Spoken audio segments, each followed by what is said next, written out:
What's up, everybody? Welcome back to Wrestling Memories. We're on October 16th, 1995.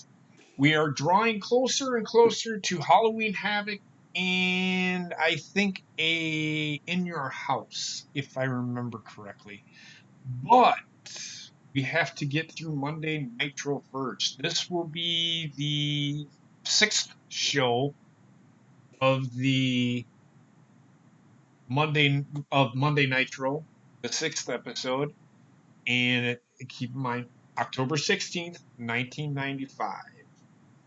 And it says on this episode of WCW Monday Nitro, the unlikely team of Sting and Nature Boy Ric Flair take on Brian Pillman and Arn Anderson in the main event. Interesting. That could be an interesting match. It's just going to be a Ric Flair match. That's all I can say. With me tonight, I have Trek and Basement. Heather is here. She's actually putting Wendy to bed right now. How are you guys doing tonight? What's up, motherfuckers? Oh. I just killed DJ Skinny Penis, and I took his persona. Oh, shit. What's going on, guys? Not much, man. Good. I'm ready to go. My dick's hard. I'm amped. I'm ready to watch some old wrestling and get my Ric Flair scrotum out. Let's see if there's any referee's discretion in this one. So anyway. Sorry, I had to do it. So anyway, we are ready to go, and we're on zeros, and we're going to go 3, 2, 1, go, and you just watch along with us. We'll talk about the show. I don't know what's going to happen because I've never seen this. So I'm watching this for the first time just like you guys. In fact, I'm watching Raws for the very first time with you guys, at least up to this point. So, because I was actually overseas when this happened. What's that? First timers. High five. This is the first time I'm seeing this. Not shitting you. So I am watching this as we go along. So whenever you guys are ready. I'm ready. Okay. Good to go? And we'll count back. And if you don't know, sometimes when we're doing this, I do the countdown, 3, 2, 1, go, and then I fuck up, and then I have to go 3 times. For some reason, I go 3, 2, 1. We had to stop. That might happen. So you're getting this. Whatever. So, and we're gonna count back from 3, and then on go we go. So in 3, 2, 1, go. And, of course, we start out with the opening. I love the opening. We've talked about this numerous times. I love the opening of Nitro. The fucking traffic lights explode. It's so crazy. Right? I want to see the dog again. My favorite, personally.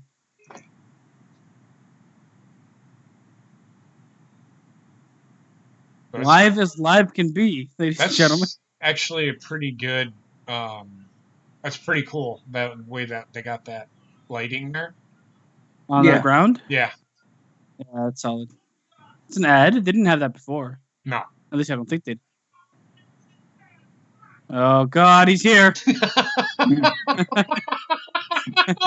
He's dressed like a spaceman. A moon dog. Dog is like dying inside. Look at that. He's showing it off. Oh, he pats it on the butt. Isn't that nice? God. Then they're dressed like the same fucking person. Eric fucking Bischoff and fucking Bobby the Brain went to the same tailor. Yep.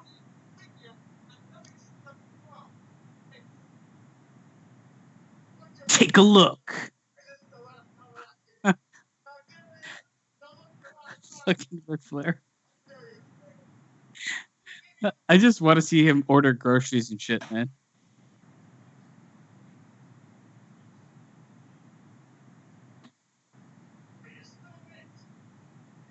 What a weird cutaway. Why are they cutting it like this? I don't know. I think it's Those transitions made literally no sense, but I'm good with them. Whatever. Fuck, let's do it.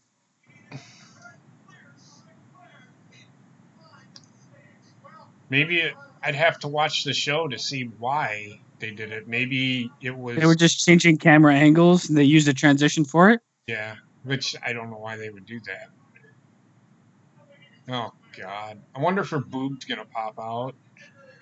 She looks like she spent half her life in a tanning salon. Look at her. He's like fucking beats the fuck out of the bear, and she's like, should I help the bear or should I not help the bear? She's like, why are you so mean? Shut up, bitch! I love you. I'll smoke my cigar and make myself millions. Now give me a hand job. Take my What? Take my coat and take my depends. You ever done DDP yoga? I'll teach you tonight. I don't remember this. I don't. And I was on WCW Saturday Night Shit Fest. Oh yeah. That's right. He couldn't get his title shot because didn't make it, so Diamond Dallas Page took his place. That is like that does not even look like a cigar. It looks like a blunt. Yeah, The whole lot of blunt. It's my blunt. looks like Oh, a God, slim yes. one.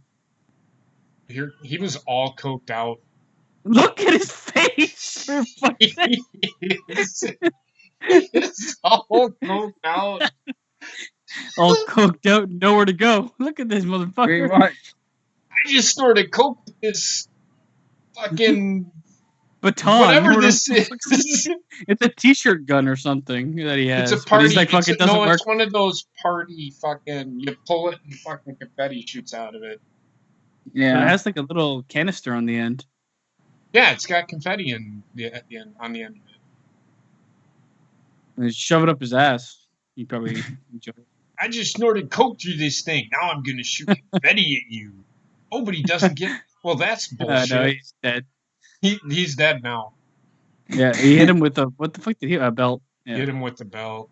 Yeah, and with the title, yeah. Nick Patrick, fucking. Oh. Someone give this guy a line.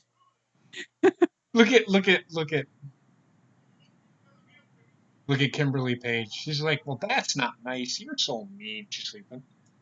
Shut up, bitch. I love you. I can see that relationship. You know I love you. Shut the fuck up, bitch. Oh, okay. He's also a referee, and he's shooting loads into the sky. That is a weird way to start, but I'm with it. See, Kimberly Page. This is they're telling. I see what they're doing. They're telling this story. I remember this now. They're turning her to his side. They're turning her to Johnny B. Bad's side. Yeah. Mm-hmm. She's like, okay, this draws the line. You're a dickhead. You can be a dickhead to the fans, but don't be a dickhead to this. Don't be a dickhead to fucking. You can treat me like shit, but how dare you treat Johnny B. Bad? I know, right? What the fuck? Parts his hair with the television title. I like that.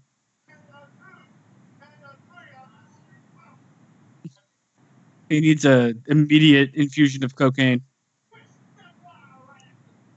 Boy, she's like really sad about that.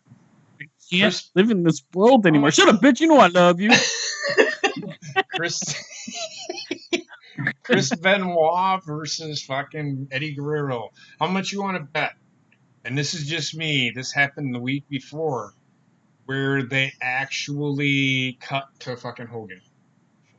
Yep, it'll probably happen again. Well, they're cutting to him now, but it'll probably. Well, happen they're promoting the pay-per-view. So yeah, it's just like they're gonna cut this match off because this match is more for the fans in the arena than the fans at home. Because the fans at home want to see the big faces. Right. Back then, they made pay-per-views bigger than what they are now. Now they're just the glorified show on the network. It's a glorified house show, is all it is, really. Pay-per-views are. Yeah, well, they usually they're kind of like a glorified Raw or SmackDown, depending on who dominates it, because it does progress storylines or end them. So I can't really say house show. House show is usually just like, for the most part, showcasing talent. Right.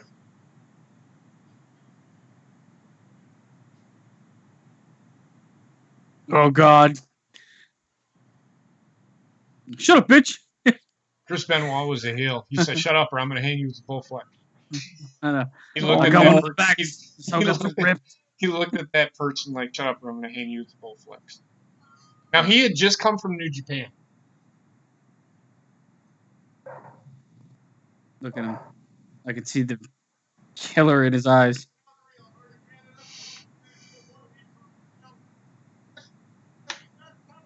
The battle of the That mullets. didn't age well at all. The man has put more people on the shelf. That's not the way you want to introduce Chris Benoit.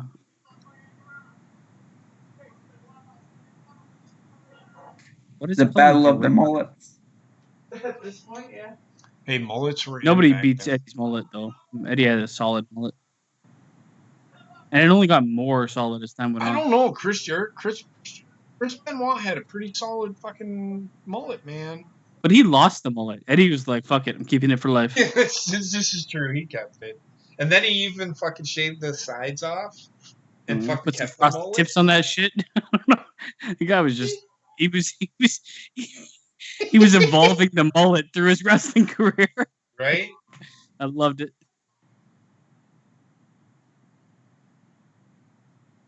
Well, Oh he God, did. 619. Didn't he end up with short hair at one point though? Shorter hair. At one point? He did at one point, yeah. Towards the end of his career, I think. Huh? Towards the end of his life, yes. Yeah, he did.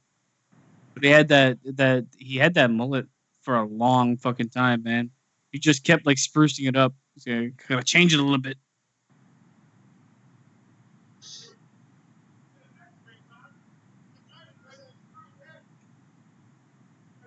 Chris Benoit's got murder in the front and party in the back.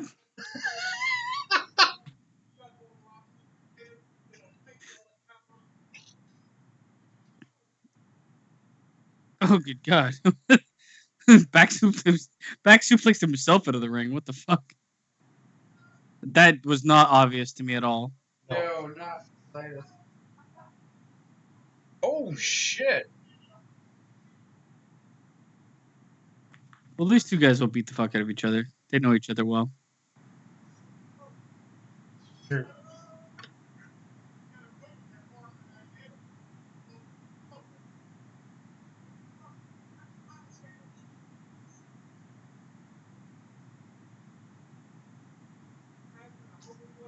Look at him go. Typical Chris Benoit there. Yep. But the thing is, I really enjoyed Chris Benoit's moveset for the most part. I did too. He was. It was simple but complex at the same time. Yeah, it was. He was a brawler. He wasn't. It was a technical brawl, which I thoroughly enjoyed. That's probably my favorite like archetype of wrestlers, because even Eddie, though he was like he was a lucha, yet he also could technically wrestle. Mm-hmm. He had suplexes of his own. He would do lucha, but he wouldn't go over the top with it. Right. He'd do a couple things here and there, but that's it. Right. But Chris Benoit was a lot closer to Kurt Angle, but just hit a lot harder. Yes. And wasn't as like mat proficient, I would say. No, he wasn't mat proficient, but he was taught in the dungeon. I do know that. The Heart Dungeon. So. Well, if all that shit didn't go down with him, he'd definitely go down as one of the best wrestlers of all time. And when I say best, I mean like top 15. Yeah. He'd be in that category. Right. Yeah. Like he never really could cut it very well on the mic. He was serviceable, but in ring, the guy was a genius. Yep. He could tell a story in the ring. I'll give him that. He could also wrestle with anybody, and that's Mhm. like the telltale sign of a true journeyman in wrestling. Like I look at AJ Styles and I think he could wrestle with anybody. Eddie Yep. Guerrero, same thing. Chris Benoit, same thing. You see less and less in that in modern day wrestling as time goes on. Mm-hmm. Well, now you don't have to wrestle with anyone. Well, now you're more pigeonholed into the wrestling with like the thing is with WWE, that's the one thing it teaches some of its wrestlers is that they have such a diverse cast of characters that are of all sizes and Mhm. heights, Yep. where it kind of builds that. But you look at NJPW, very like most of the guys are of the same build or same size. AEW is like that too, and a lot of other promotions have been like that as well. So it's something that I love to see, like a guy that can, like AJ Styles can probably have a good match with Big Show, which is fucking incredible. Yeah.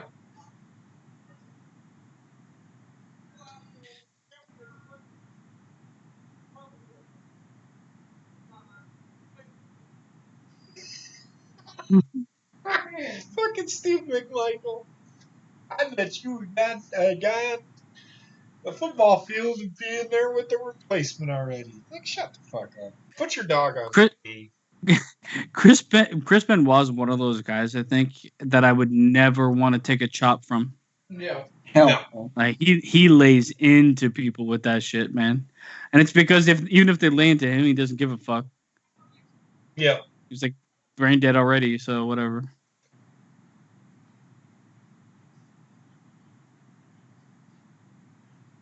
I still can't believe Austin took 13 suplexes from him that one night. The suplex is not so bad, but the chop, like after a while, you start getting fucking tenderized. Who took this suplex? He Austin. suplexed Austin 13 times in a row, I think. But it's just Okay. the what kind of like German suplex? Yeah. Yeah, those are kind of rough to take. But Austin never really took them rough. He always used to land on like the square on like the meaty part of his back. Yeah.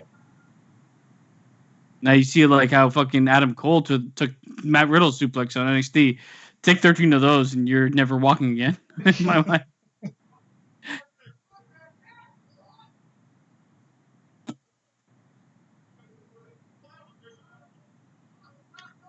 They've showed the whole match so far. Yeah. I'm just waiting for it. But you know Now- what? Even if they do it at oh god. Even if they do it at this point, I'd be okay with it because they've shown enough of the match. The last time we saw this, they showed like 5 minutes or less and then Right. switched over. But I'd still like to see the end of this because that was a monstrous suplex. Brainbuster. See, Eddie still selling the arm. Solid.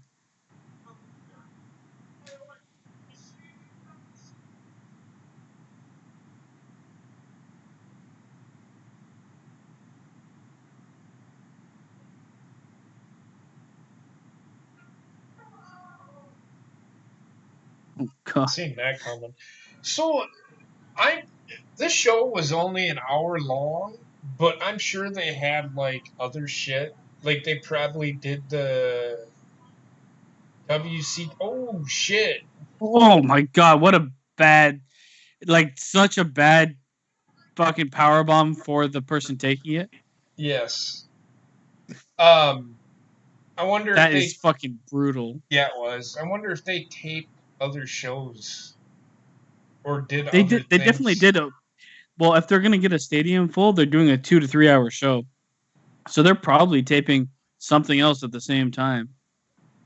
They used to do DVDs too at this point, so they might be doing those. Yeah. Oh, Good God, full Nelson suplex. I've always loved him. what's up, Hobbit? So are we on Raw or WCW still? Nitro. Nitro. Okay. We You just saw a full Nelson suplex to end the match, and this is the one thing I've liked more than anything else in the old era, where that was a devastating move, devastating enough to end a match. He doesn't need to hit a finisher after that. Certain Agreed. matches should end that way. Agreed. Good match. That was a good match. Which man. match did we just get done watching? Eddie Guerrero and Chris Benoit. So We're watching the highlights. Yeah, we're just watching the highlights. Like, my only knock on this match is, like, he was working the arm for so long to end it with full Nelson suplex. Doesn't necessarily make 100% sense. But the move was devastating enough to end the match.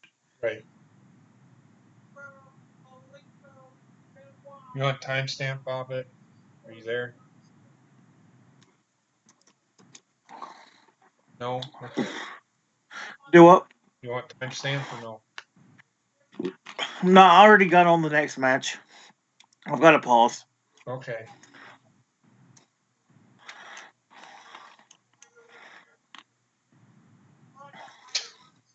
Fucking He just hate said. He said exactly what I said. it. Yep.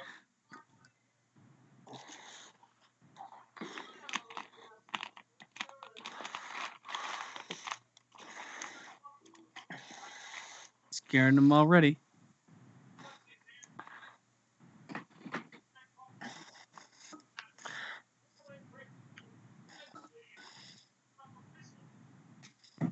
So you're at the Giant and the Taskmaster there, Bobbit? Yep. Okay, put your timestamp. 1817.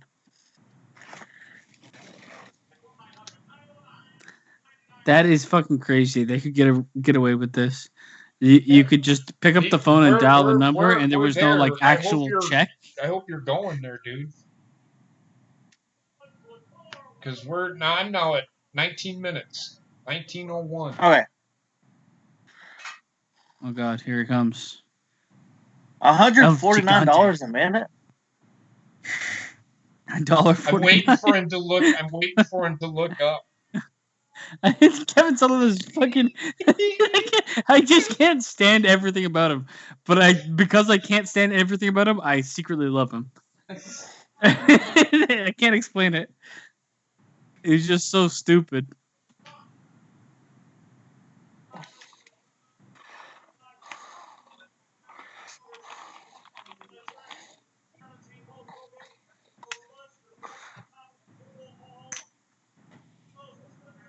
No, they're already telling us they're going to be on top of the hall.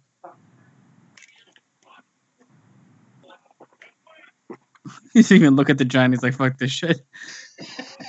John's looking down at me, Gene, like, man, you got a bald ass head. Nice eyebrows, Kevin Sullivan.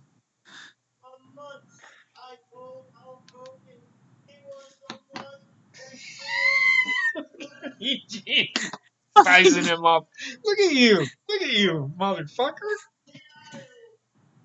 Kevin Sullivan's a fucking joke. I love him.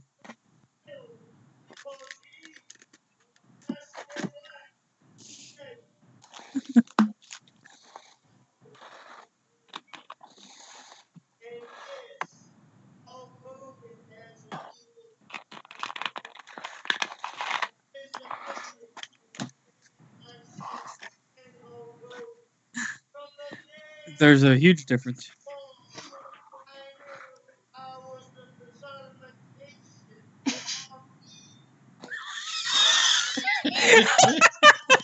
From the day I was born, I knew I was the personification. You would say it right. Fucking love him. The evilest thing he could do is shave a dude's mustache. He should have known from 1 year old he was a fucking barber.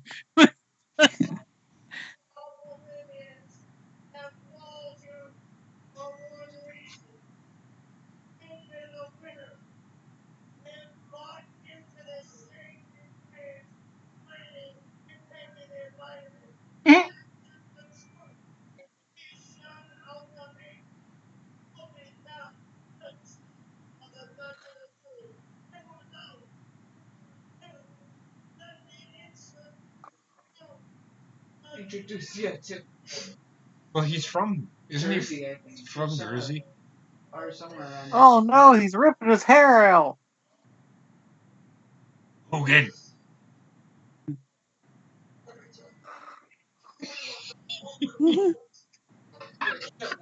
Why the fuck is he molesting his hands? He's gonna tell him what he's gonna do to him. Oh, it's all over his own.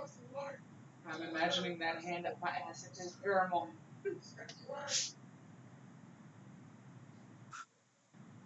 Nobody touches the mustache. Oh, brother. He wants to hold his hand.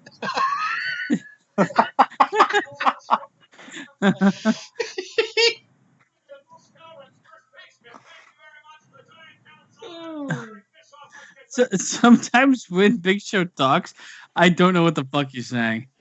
Where's Well, the neither swamp? does he. Yeah, that You was can good. tell he went to the Hulk Hogan school of promos because he said, "Let me tell you something, brother." Hulk Hogan school of promos. Hogan must pose, brother. No, that's Bruce Pritchard, not WCW. Oh God. God, it's coming soon. So am I. Machine versus machine. Okay. During a Why tag is he team, so small, man? he transformed into a fucking monster truck. He transformed into a fucking monster truck. What if that happens in the match? You've activated my superpower. Car. Oh. I better call my local cable operator. Right? Oh yeah, well, Hacksaw Jim Duggan and bang.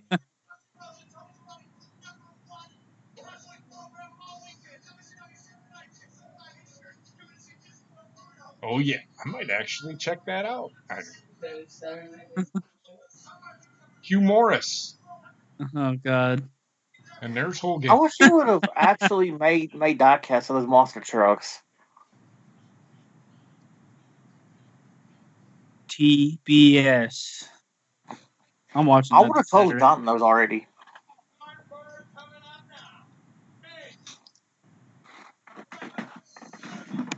Oh, here we go, Disco. Yes. Oh Jesus And Christ! look at this. Look at this guy. Yeah. So good, man. Fucking great. He just brought this show from a 5 to a 9.5. I'm giving it a 10.7.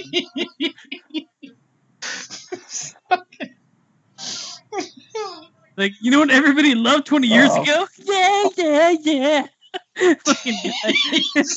he's like, whoa, what's this? Yeah. Oh, did he get what? Didn't he come up with the fucking bullhead at some point? What the fuck is he wearing? I don't know. Batman. A Batman.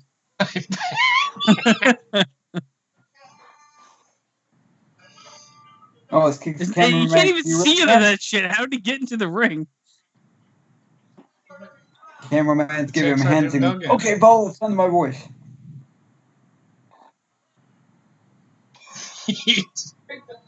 Like, I just like every time I've ever seen him, all I think is definitely has Down syndrome, but he's definitely patriotic. So it's two good things. And now he's dead.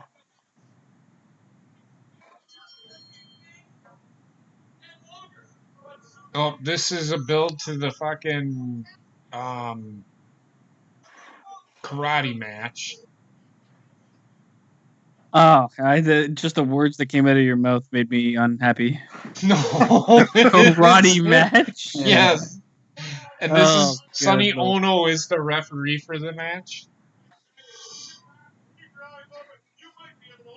Can't wait till I see that one.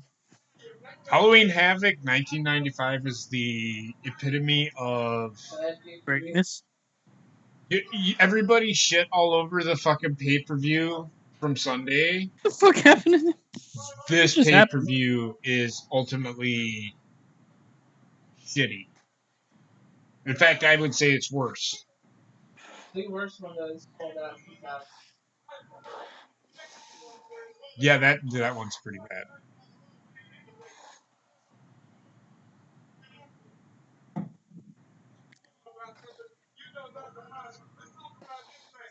Oh, good Lord. Look at these two behemoths. Yeah, they like this looks like I'd see this fight at like a family barbecue.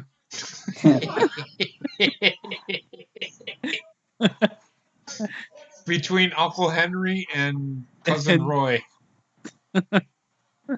It's not even Nitro. It's the show of the mullets tonight. Everybody, well, yeah, even fucking Thingy's hair is in a mullet, but it shouldn't be. Mang.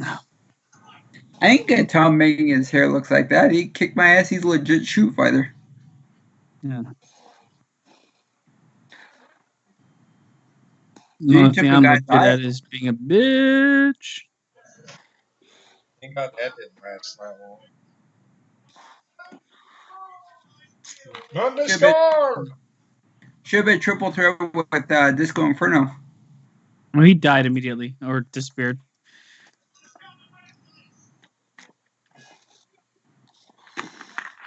Up next, Brian Pillman Arn Anderson. and Arn Anderson versus Ric Flair and Sting. Stank. I didn't say Stank, I said Sting. This I know. technically should be a good match, right? Please. Yep, Oh here we my go. fucking Here Lord. we go. Here we go. Like, we're on a green screen, brother. Oh, fucking hell, brother. You touched my mustache, Punch, brother.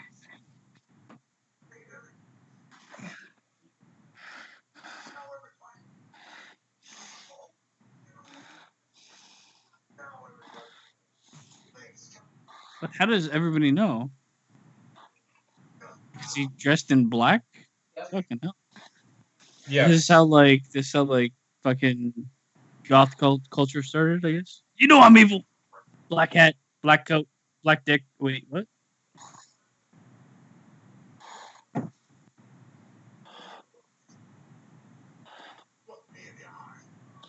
How did he get a black neck brace? It's Hogan. Special order. He gets what he wants. For somebody that hates black people so much, he's Oh, God.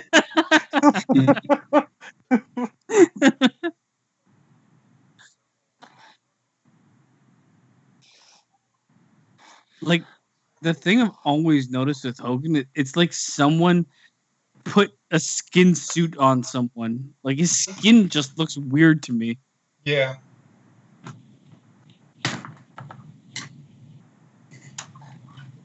His skin looks like people's clothing. He just called him Big Stinky Giant. Yeah.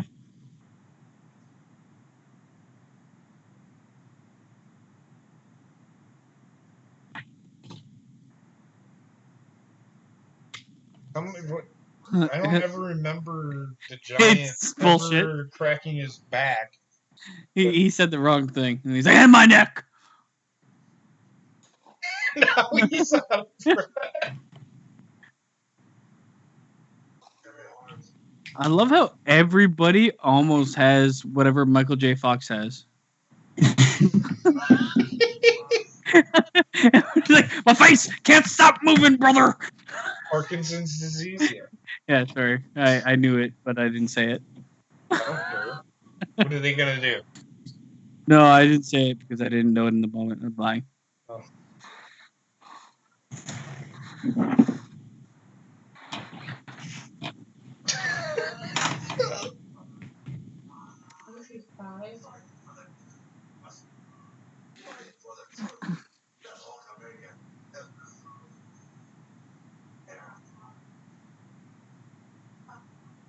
Why are you so wet?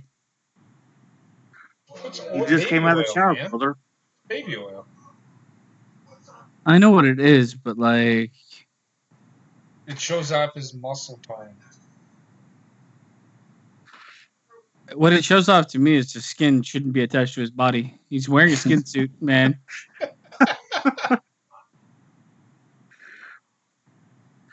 How is he not burning up in that? What I'm wondering is how long was the fucking asshole gonna talk? Holy shit! That was like a 10-minute promo of him saying the same thing. After everything, I'm gonna gouge your eyes out because, brother, you broke my back and my neck and my pussy and my crack. That was almost as Is good this- as the Carry the One promo. Is this the precursor to the Hollywood Hogan gimmick because where it's all black? Kind of, but not really. Because this is Hogan. How do I say this? Not dead, but Alive. he is kind of like the Woken Matt gimmick, I'm gonna take a peek Gotcha. really quick. kind of. Gotcha. He had Okay. to. Okay. No, I'm gonna take that back. It's kind of like the demon gimmick. This is the gimmick that this brought out the evil in Hulk Hogan. Whatever. I don't fucking know. Okay.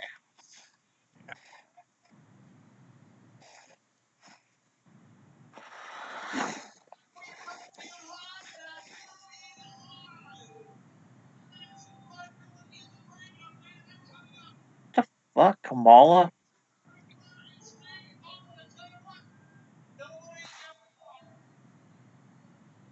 Nobody ever thought this would happen.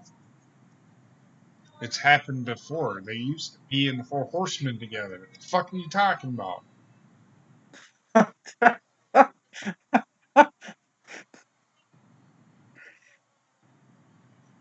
Man, I gotta order the Halloween Havoc. It looks interesting.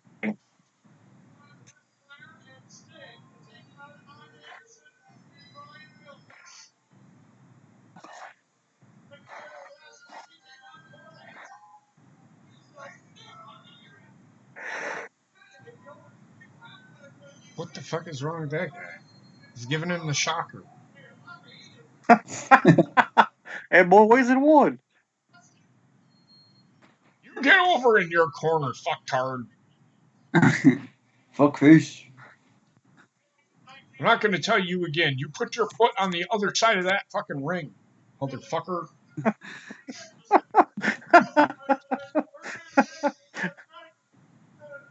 The ref looks like Ernie from Sesame Street. Anderson. Did you see he did that chop and he threw his legs up? Randy Anderson was like, oh shit, I better get out the fucking way. Almost fell. This is real.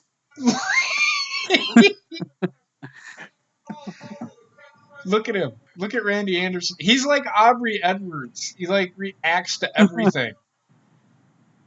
Before he's in the match, he's in the match. It's like, no, fucker, get the fuck out of here, you animated bitch.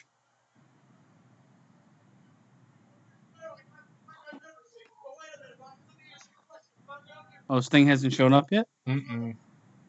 Okay. That's storyline building I can get behind. Kind of.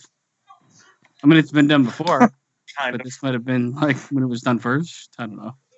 I don't care. I mean, at least it's better than Lashley Lana. Is it though? Oh, It has to be. Nothing is as good as Lashley and Lana. That promo between Lashley and Lana.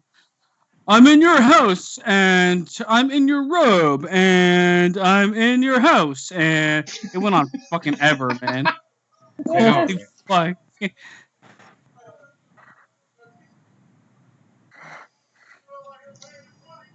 Oh yeah. Fuck it. Strut. Handicap match doesn't matter. Strong.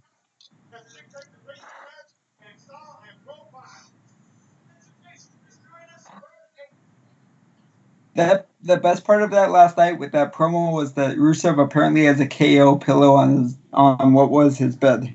I know, I saw that.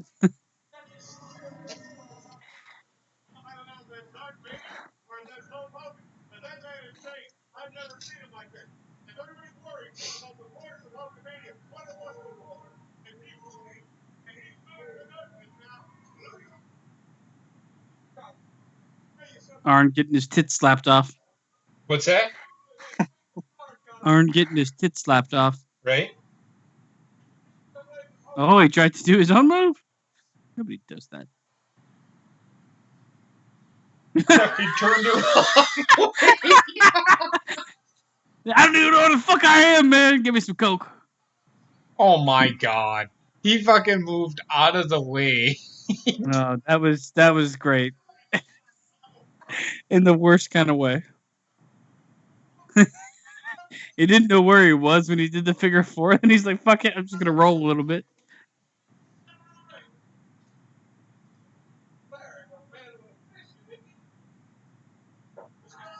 What? The man on a mission, isn't he? Indie? Isn't he? Indie? Yeah. Alexander, he's like, fuck it, time to do this shit. I know it's a handicap match, but fuck it.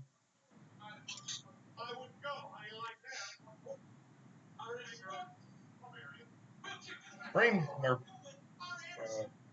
Nice. what do you call that? Nice spine buster. You know what was Spine like buster. one of the worst spine busters, and it's unfortunate, is I feel like Triple H. He's executed it properly every now and then, but he's like too cautious with it.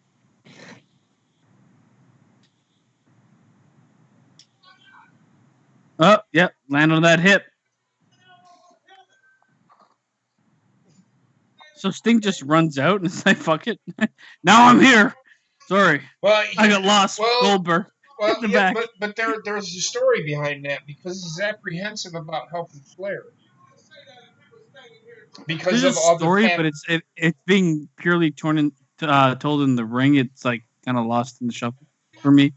I know like it makes sense, but it just like it seems like I would have waited until like a moment needed him to be there. Right. No, I get it. I just he's apprehensive, and there's history there not to trust Ric Flair.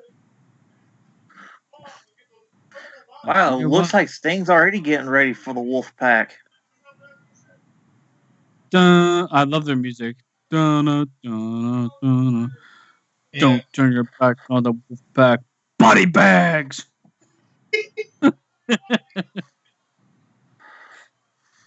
Might not even be their music, but whatever. Fuck.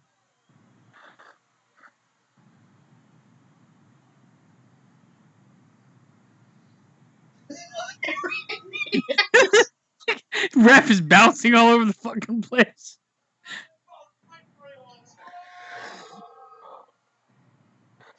Look at Randy Anderson.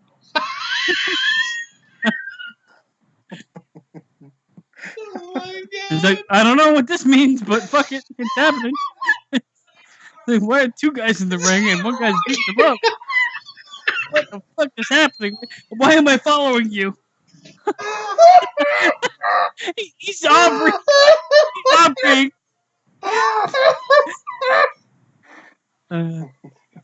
Look at him in his bow tie. He's like, fuck yeah. Oh god, you gotta go backwards and forwards.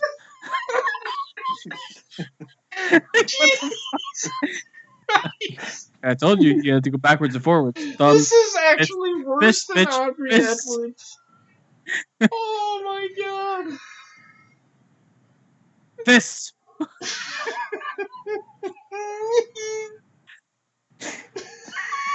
Now he's out of the ring. So the ref can calm down. He's like, fuck, finally. I didn't know what to do for a while. Fists. Oh my god. He fucking pranced upon the ring. Oh my god. That's fucking great. And the family jewels. He's like, I got you, Ric Flair. It's funny. They don't need to hug. What the fuck? He showed up late for the match, and he's like, hug me, man. I'm here. Fuck off, man. You left me hanging. Okay. Yeah. Makes sense. Oh my god. That was actually funny, but it's stupid fucking ending. I feel like Ric Flair is going to turn on Sting. Because he has the more reason to. I hope he does. Well, he gyrates. Did the King Kong pound on his?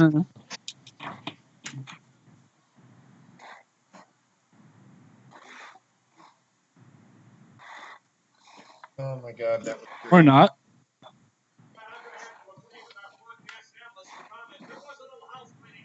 Or maybe. I don't know.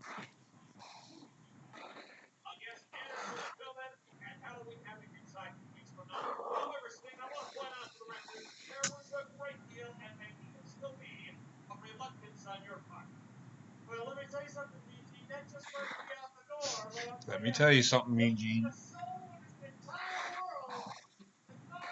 I don't think anybody's got more swag than Ric Flair.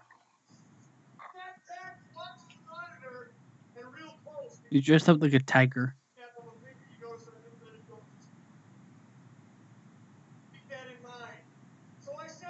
That makes sense. I like it.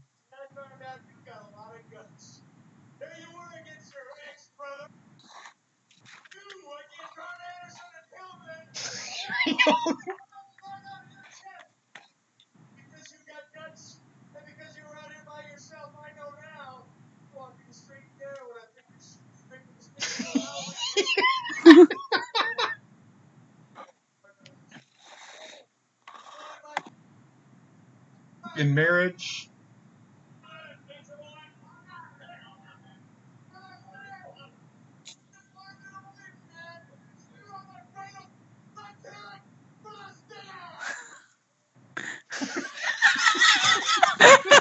fucking Ric Flair. Full body orgasming when he talks. Bust it down! Oh my God, Randy Anderson is worse than Aubrey Edwards by reacting to fucking He's up everything there. everybody does. That's But Moondog. it's funny as fuck. You can't not laugh at it. Because he just all of a sudden, this thing started doing the stinger splash, and he's like, oh, I gotta catch up to him. Oh, I gotta catch up to him. This is just I the gotta way follow the Randy. action. It's hurting me at the same time. It's just fucking. It's like he This wanted them. fucking Moondog, though. What's that? This Moondog is killing me. Like, I'm sure the dog hates its existence. Captain Fantastic. That's where Captain Fanta came from. Believe it or not. He lost the stick. I'm pretty sure that dog's dead. Yeah, for sure.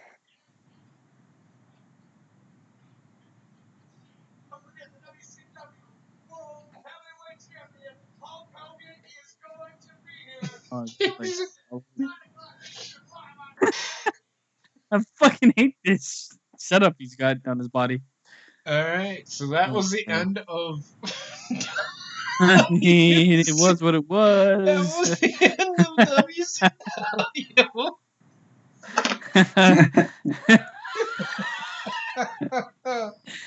I can't stop laughing at fucking Randy Anderson. It was so fucking funny. Mind-altering greatness.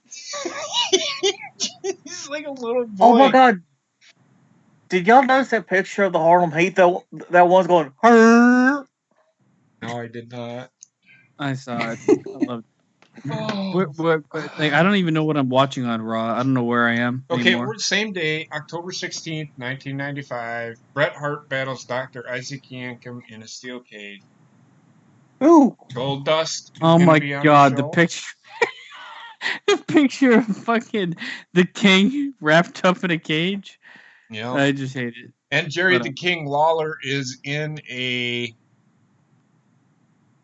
Oh shit. No. Jerry the King Lawler is in a cage above the ring, I think. Shark cage? Yeah. Yeah. And I can't That remember sounds excellent. why. I can't remember why. Didn't he have some shit going on with somebody? I can't remember. Like, Bret Hart. I swear he was like having. Yeah, there you go. Bret Hart. Him and Bret Hart had some shit going on. Oh my God, that. Randy. His year for it at SummerSlam. Randy Anderson fucking killed. What? The refs are great, man. Most of the time, as long as it's like not I mean, this is old shit. This nostalgia shit. If it's nowadays and I want to be invested in a match and I see somebody fucking flopping around the ring with the wrestlers, it's like, what is happening here? Right. Someone put this fish back in water because fucking Aubrey is all over the fucking place. Yeah, I agree. I mean, Randy Anderson's doing the same thing, so I He was bad, but he wasn't as bad. She's more animated than he was. yeah. Most refs are pretty animated, and they try to like sell the moves by kind of taking the moves, even though they aren't. But it doesn't like stand out to me. That match was like the guy was fucking crisscross, fucking. I don't know what he was trying to call for. It's like someone's got to leave, left or right. I don't give a fuck. Are we at Raw? I Yep. am. Yep. All right. I am. And we're at zeros in I 3, am. Yep. 2, 1, go. I want to come It's the to brick you. of come. Oh my god. Who thought this looked good? Like, what the fuck am I looking at? This is fucking cubic jizz. I have no idea. Well, keep in mind, basement. It's 1995. But even then, it's like, fuck. Why does it look like that? It looks disgusting. Well, this is the same company that asked us to call a number if OJ was guilty or innocent. So I would have called that number back by like that. Oh yeah, I would have too.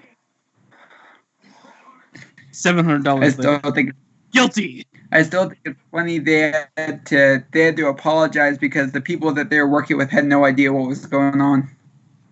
It was on They're just USA. trying to capitalize. They're just trying to capitalize on a hot topic. No, not USA. The people they were supposed to give the proceeds to. Oh, I don't know. Who gives a fuck? It's so fucked up. Proceeds go to somebody that doesn't know the proceeds are going to them. They're actually going to me in my pocket. We created a fake fucking charity. Oh my god, we got Shawn Michaels dancing on the roof. Dude, I Fine. freaking love this intro. It is so cool. It's alright. It's not bad. The one after this is better.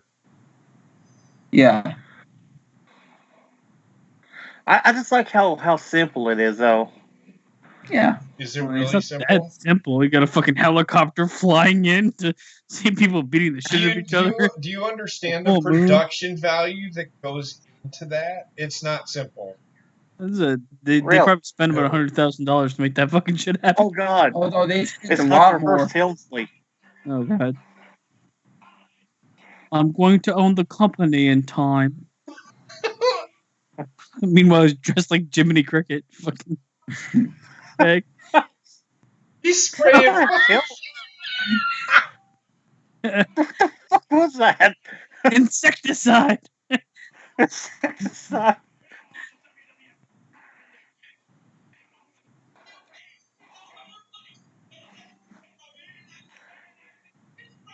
He looks like a pompous ass. Which one? Both of them.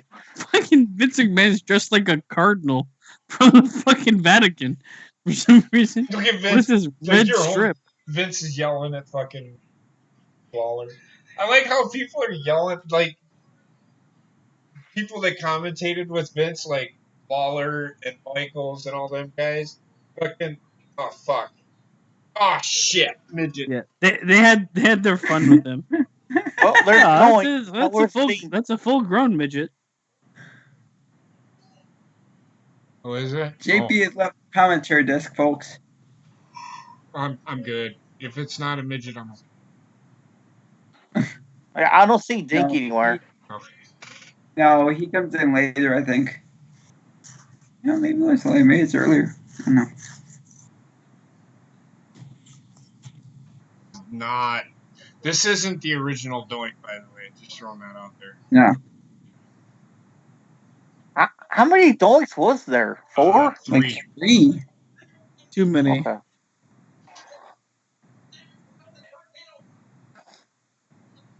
He's like, "What's up, my tip, man? What is this?" Don't do that, he says. Don't rub your face in his body.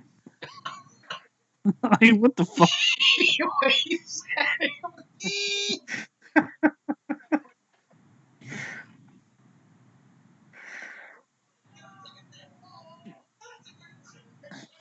Oh my god. This is why I hated Doink. Got your nose. Fucking creep. Hope he gets hit by transit. Mass transit.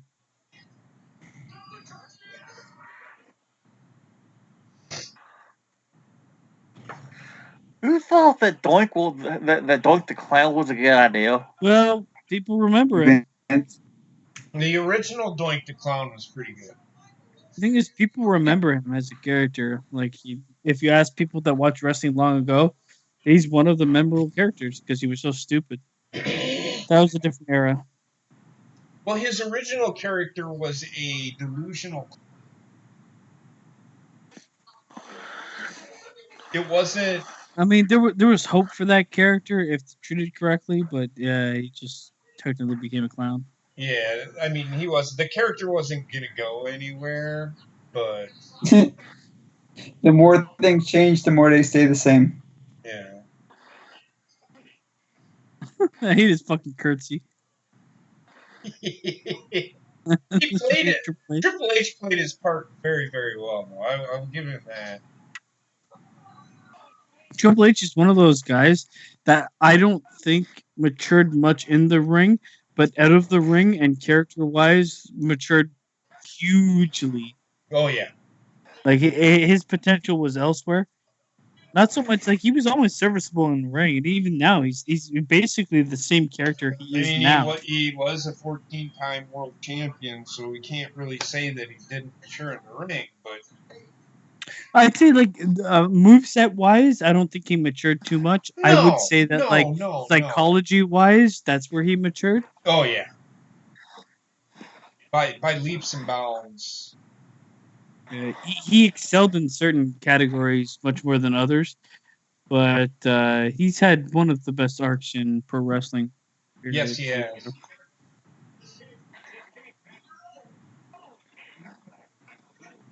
He's up there. He's up there. I would put him in the top 15 as well. Yep.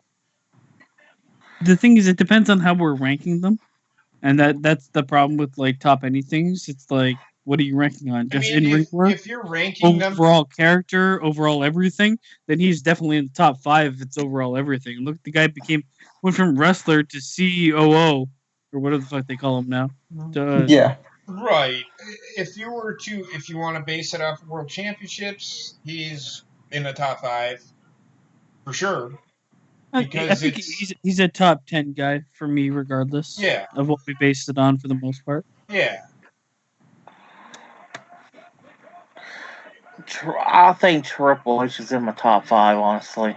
I mean, that's fine. He's in the top 10 for me just because I think top 5 are a little bit more like, I wouldn't put him in, though he's kind of in the same talks, just like has Stone Cold and The Rock, Shawn Michaels. He's not necessarily at that level. I wouldn't put him above any of those guys. I don't know, like, just I wouldn't put him above Ric Flair. I would. Ric Flair's my Mount Rushmore. I can't. My Mount Rushmore. Triple H is like a fucking hair away from Mount Rushmore. Oh yeah. Because he has had such a huge impact on the business. I would put Hogan, Flair, Stone Cold. I mean, you could argue for Rock because he helped transcend wrestling. I look at putting the Mount Rushmore is transcending the business. You know, Triple H is kind of in that talk though. No, he is. But I mean, you can't. I love Triple H. I've always liked Triple H. He can play both heel face. He can play that authority figure. He can do it all. I just, as far as, I mean, you can't not put Shawn Michaels in there either. I know. So really, when you say Mount Rushmore, that's really it's subjective. You know what I mean? Well, Mount Rushmore to me is like people that established wrestling and brought in new fans and changed the business. I don't like Hulk Hogan that way, but he has to be on it because of what he's done. Mm-hmm. Shawn Michaels is there, The Rock, Stone Cold, and you have an open spot. Where would you put that? I put Ric Flair. Probably. He's probably the number, and then I'd maybe anywhere between 6 and 8 is where Triple H falls. Yeah.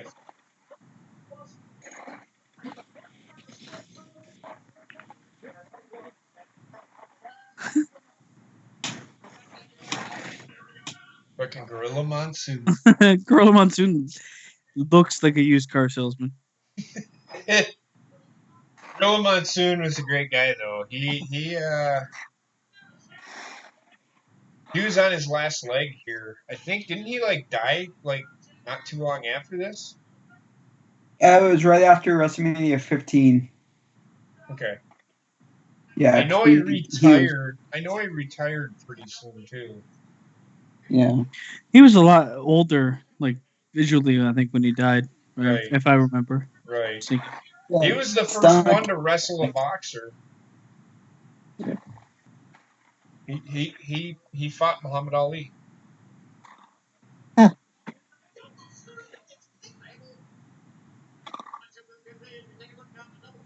mullet strength.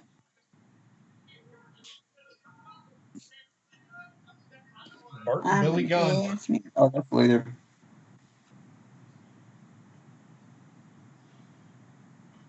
Hurry, shut the fuck up. What was that? What in the literal fuck did I just watch? Sign him to Lucha Underground immediately. You guys doing fucking cartwheels. Oh god, what the fuck was that? The fuck is he doing? And he's He's like, I brain damage. He's got brain damage outside of his fucking dance routine. I thought you were gonna say he had brain damage outside his head. Okay, like, he tried to backflip me and I landed on my feet. Time to dance. Like he's not still willing to kick your ass. Like what the fuck? And Billy Gunn laughing his ass off.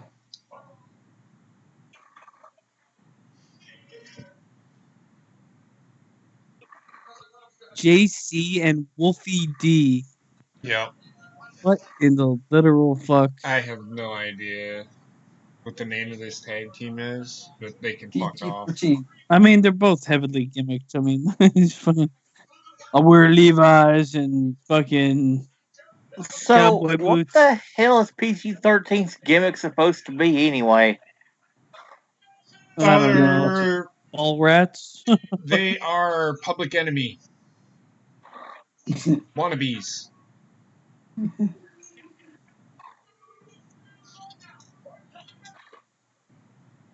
fuck is going on here? It's a giant clusterfuck. This is just like you could put that music to Does it? this fucking shit. You can put Joint's music to this and it'd be the fucking match. Well, they're running back and forth like clowns. It's fucking ridiculous. I feel like I'm watching a circus right now.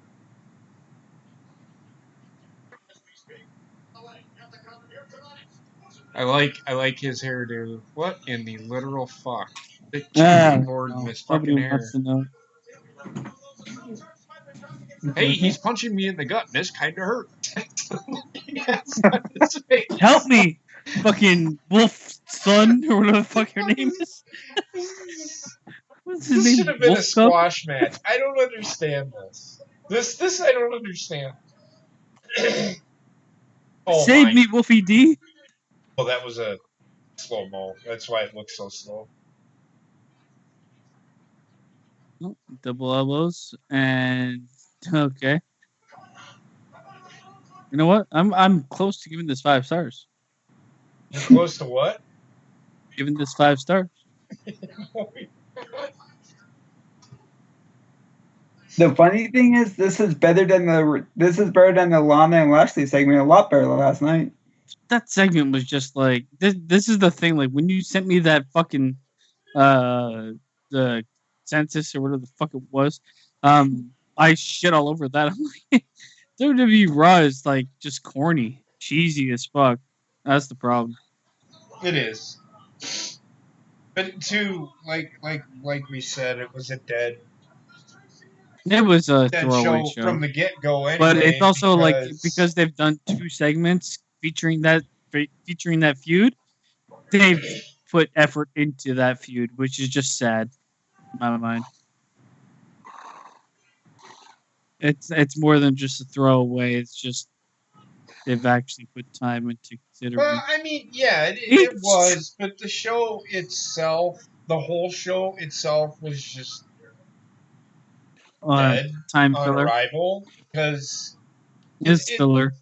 It was filler because they're doing a damn draft. Yeah. So not everybody's going to be on that show, so they really couldn't build to anything. But this is what worries me with Raw, man.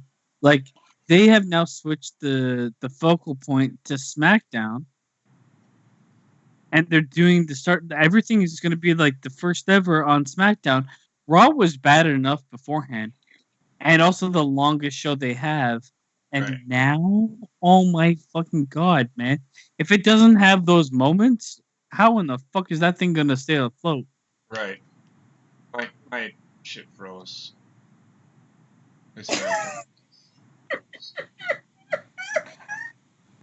Motherfucker. Where you at? Big Daddy Cool's getting pinned by Undertaker interferes. Timestamp, I'm at 16:10.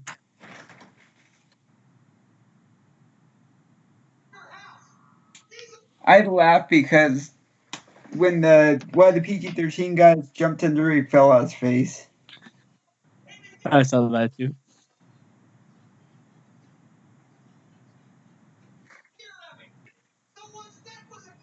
Good old James E. Cornette. Yep. I feel like I would actually probably punch him in the face.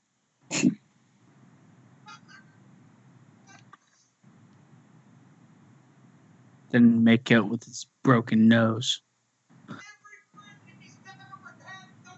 the fuck is going on?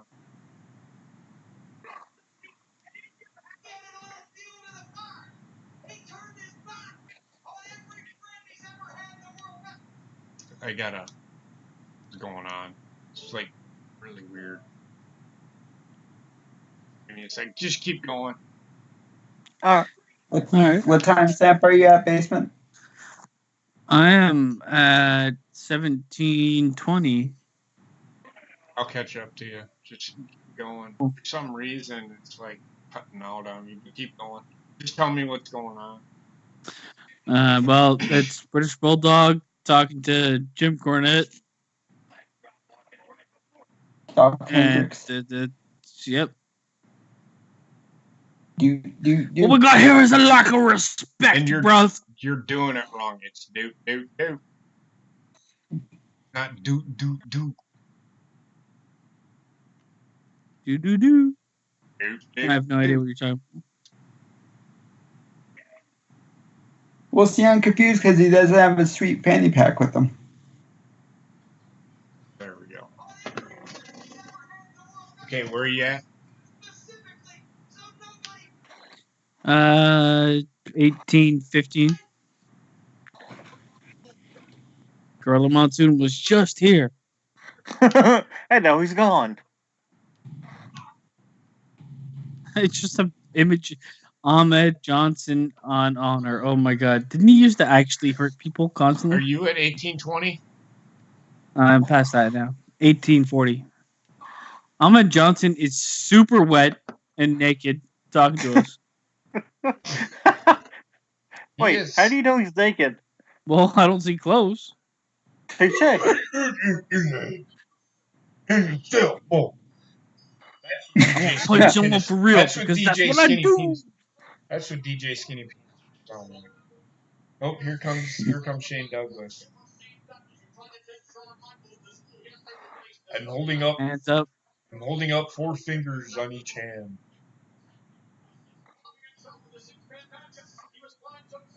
Nobody understands what you're saying, man.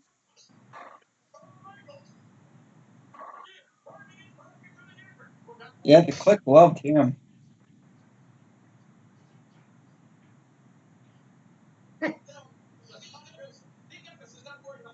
And then he picked him up, and then he carried him out of the ring. Because I'm Vince McMahon, so I'm overexcited about everything.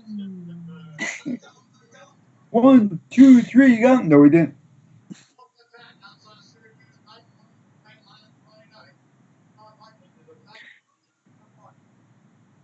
I don't know who this guy is. I don't know, but he was doing this. He's hot pot. What the He's gonna lose in 10 seconds. Come on, hot bod. You got this. He's putting Shane Douglas. He's pretty good. This guy's trying really hard to make it a wrestling match. Look at him. What the fuck is he doing? I don't know. I can't reach it from here. I just okay. Kill this guy in the middle of the ring. I can't get out of his ring. I can't. Should I grab his arm or not? Nope. I'm just gonna flip him. Stop with doing it 1,000 times. Fucking clown.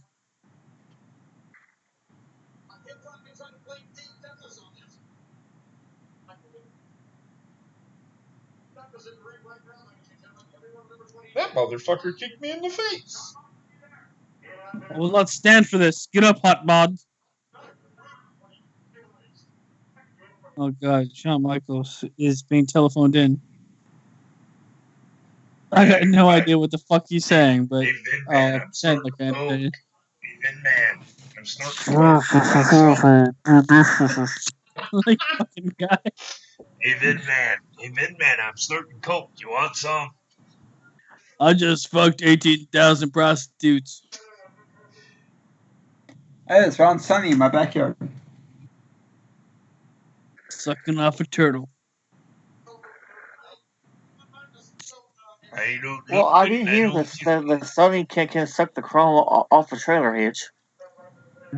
That's a girl you want to keep around until you don't. Until she poots. Until she. Everybody poops. Did you? How in the fuck did that end? Why is this taking precedent? I can't even understand it. Shawn Michaels, over. Can you hear me? Over. It sounds like he's in the middle of a drive-through. It sounds like he's on a submarine 10,000 leagues under the sea. Yep. Oh. Did you just say I think he's gonna fuck his exams?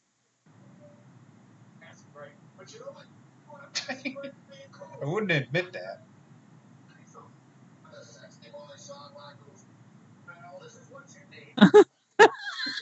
Someone tosses his asshole fucking cheeser. I got a big dick. Do.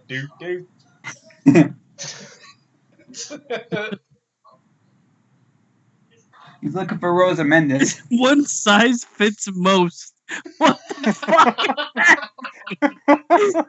I want to buy one for my 3-year-old. It fits most. It's like a fucking blanket when you get it. Look at this poor guy. Nobody helping this guy move the fucking It's cage. like, man, I might need help here at the cage because one man, and this is kind of ridiculous. Vince is probably like, you need to move quicker. It's like, I can't move this cage by myself.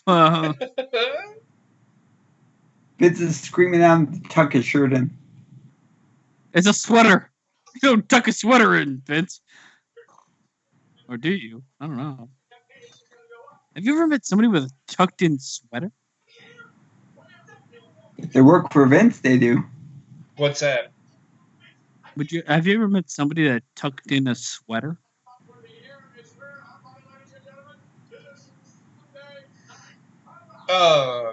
Just to let everybody know that Vince, whenever there was something, Why is the N? they're so that he can't get out of the cage. But the end was like vibrating. Look at some of the letters; they're like vibrating. The eyes. Look at the eyes. I don't know what you're talking about. Man, I see it. I must have missed it. I'm sorry.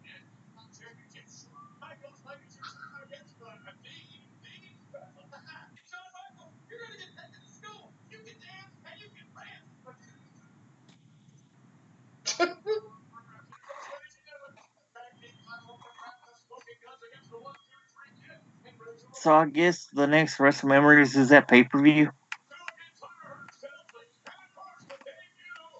I have no idea. I thought next was Halloween Havoc.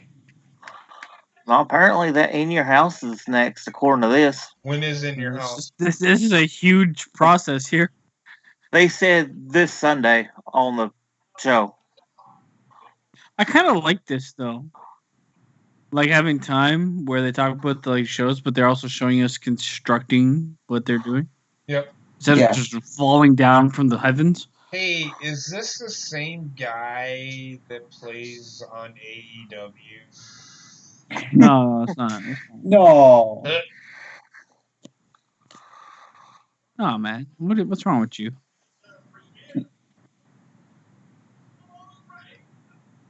Sure, I'm sorry. sure. Sorry, not sorry.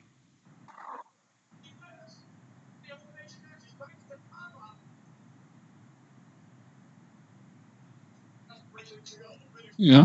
Broke his orbital bone. Mabel.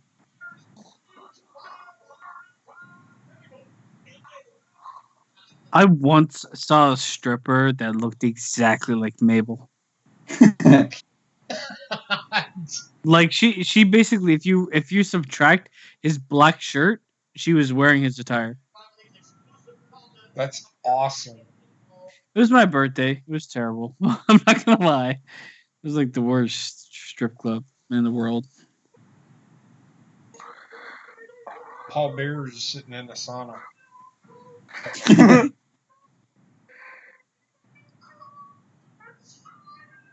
He crushed his face.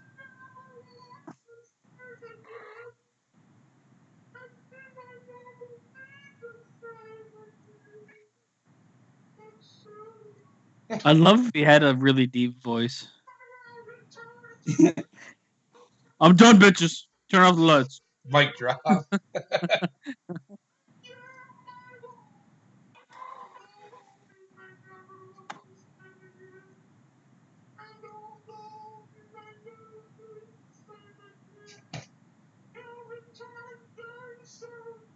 Yeah, I miss Paul Bearer.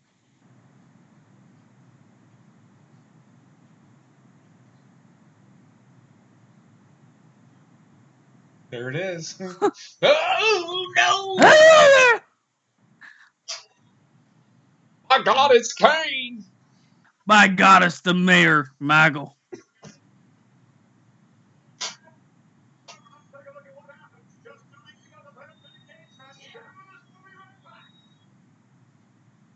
Oh man, this match is fucking. It's. Well, at least it's not 30 minutes. It's 15 minutes. I think it's gonna be great. I have a strong feeling it's gonna be really good. You think it's gonna be good? Yeah, it's gonna be all right. Probably gonna be shit, but I also think it's gonna be good. Back and forth.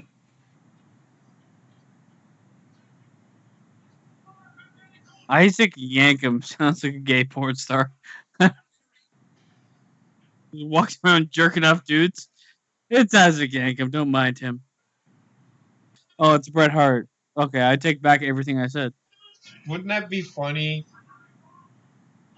if they were stupid enough to continue to call him Isaac Yankum? And he came out and they revealed that he was the Undertaker's brother. And he comes out and he's like, "Fuck God, that's Isaac Yankum." That kid is so enthused. The girl right beside, she's like, "You got his glasses! Fucking yeah!" I love kids, but I hate them. At the same time, no, I don't hate them. I like. Isaac Yankum. All right, how much you want to bet this is gonna be a Bret Hart match? I'm not going to bet anything because it's going to be. Well, they could repeat it the next week on Raw like they did the last one. Oh God, no. Well, at least this is a match that's happening on the show. Not damn 20 minutes of them talking about. And I don't. They must have had a dark match or something going on because them cutting to something that happened on a pay-per-view lasting 20 minutes. It did not look But good. it's like, yeah, that was a terrible decision. My goodness. The thing is, like, Bret Hart's moveset isn't great. It's not an entertaining moveset. This is what I never got. Like, he's got very basic wrestling moves. He knows how to tell a story in the ring, but he's not like fucking second coming of fucking Christ. To hold your shit, Canadian fans. He's no Seth People Rollins. People make fun of John Cena, but Bret Hart had the 5 moves to Doom too. So it's like he was started a off. fight, but the thing is, a lot of wrestling was the 5 moves of doom at this point in time. John Cena was in an era where they were moving away from the 5 moves, but he became the 5 moves.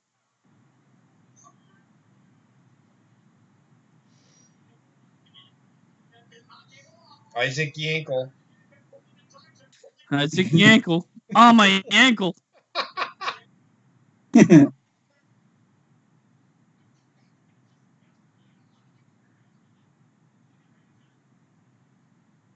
What the fuck was that? He threw him into the ground It's like face they both first. just collapsed right in the middle of the ring. Just it's Master Lock. We're also sponsored by Master Lock tonight. He said it's under lock and key. Yes, it is. Well, no He's shit, literally as tall as dumbass. the cage, so he can just fucking walk out.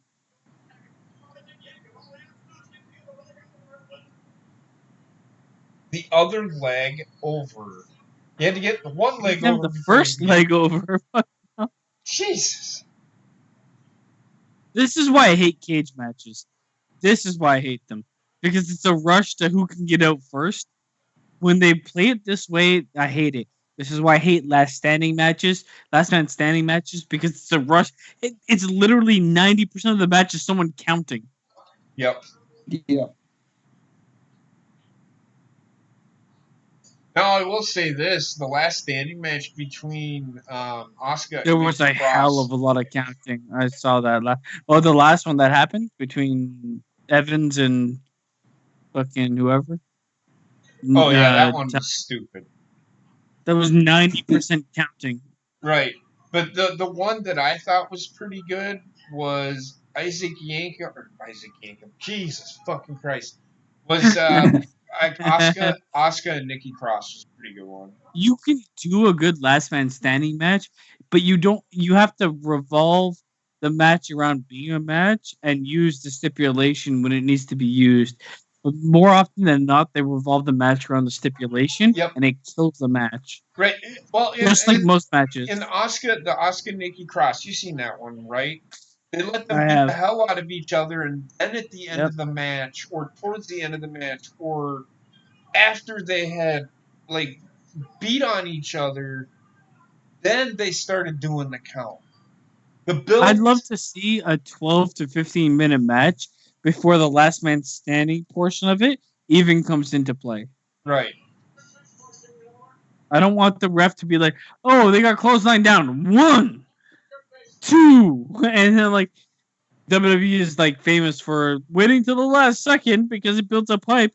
Not when you do it 18 times in one match. Fuck right. Oh, the lock doesn't look.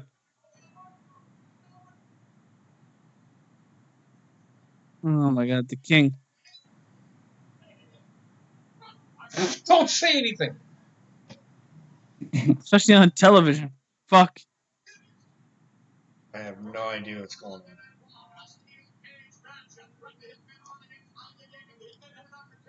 Special bulletin. Special bulletin. Okay. For more information. Go to on specialbulletin.com. Shawn- Oh, wait.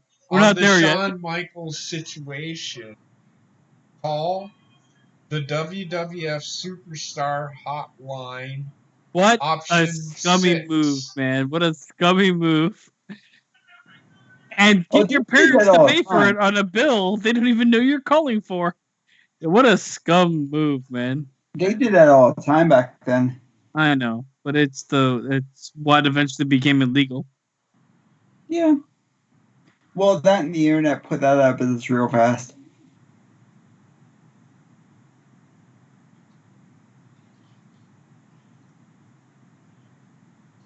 Typical fucking Bret Hart match in a cage.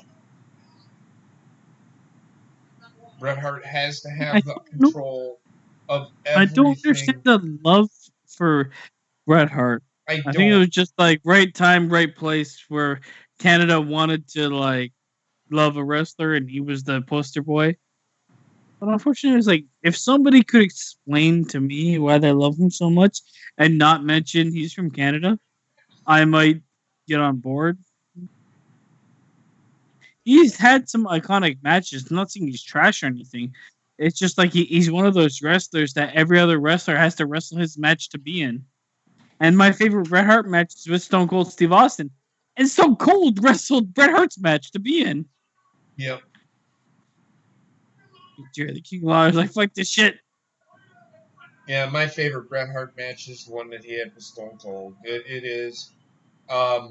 It was still a Bret Hart match, though. It was. I did like him and Owen Hart at WrestleMania 10. That was actually pretty good. I'm not saying Bret Hart's a bad wrestler or anything. I still No. think he's definitely one of the top talents they've had. I just feel like people give him way too much credence.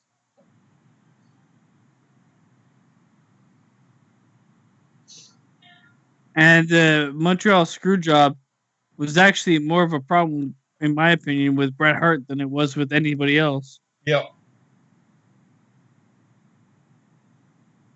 I beat the fuck out of his face. No, here we go. They're gonna put him in the fucking cage.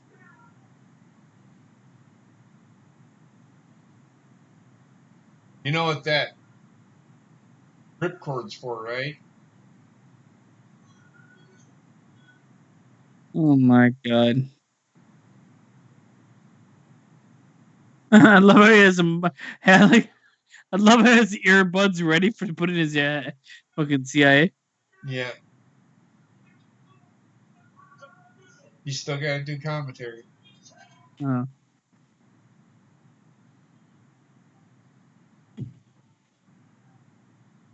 But this is what it took back then. This is what it took. It's not just this. Like things were a lot more simple at that point in time in terms of storytelling, in terms of everything. Yep. And I'm not saying they can't be now. Things have just got needlessly complicated. Yep.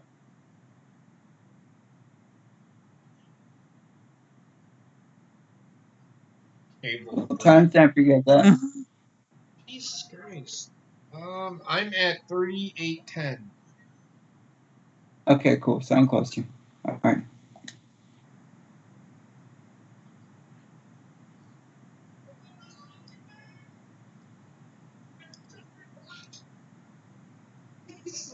Fucking McMahon. You say, "Hey McMahon," he goes, "Jerry, you just be quiet."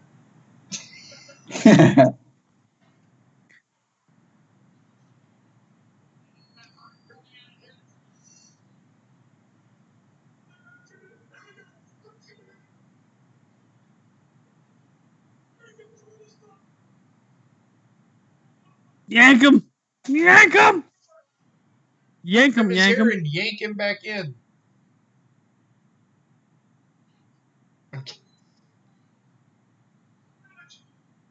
I actually like one of my most hated gimmick matches are cage matches. I'm not a fan of them either. I mean, I can't even like. What is your favorite cage match? I don't have one. I mean, I don't. they did change the way that they do them. You can escape or you can pin them. Thing is, No. they've been overused for so long. They were like the first gimmick match that they used and overused, but they never really meant anything to me. Somebody can walk out the door or leave over the top. It's kind of bullshit.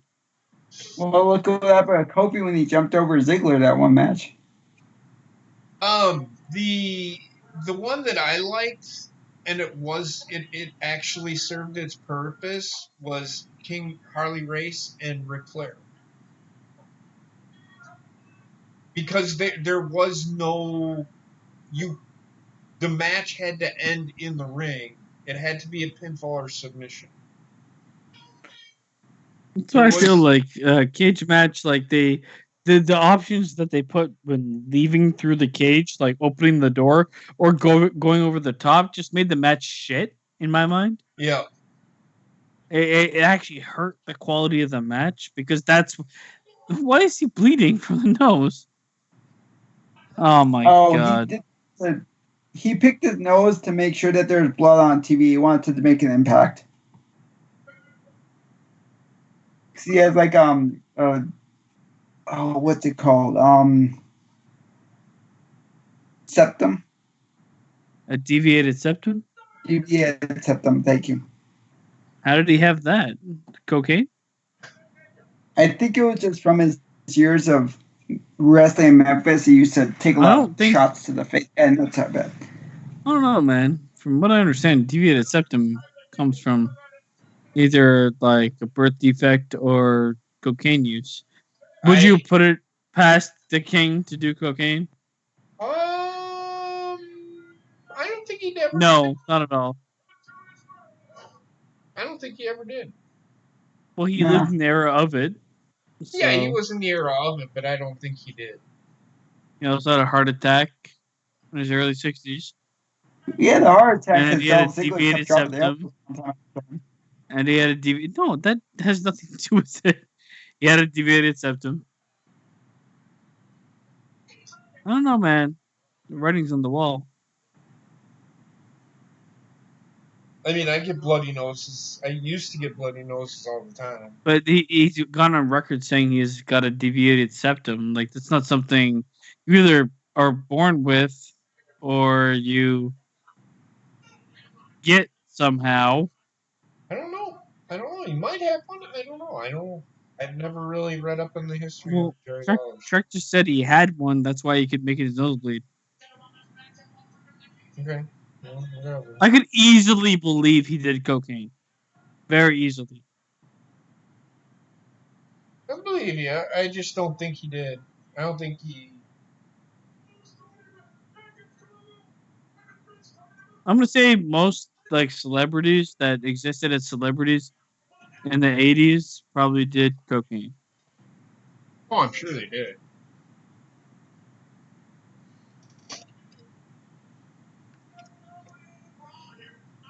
Only on Raw here tonight.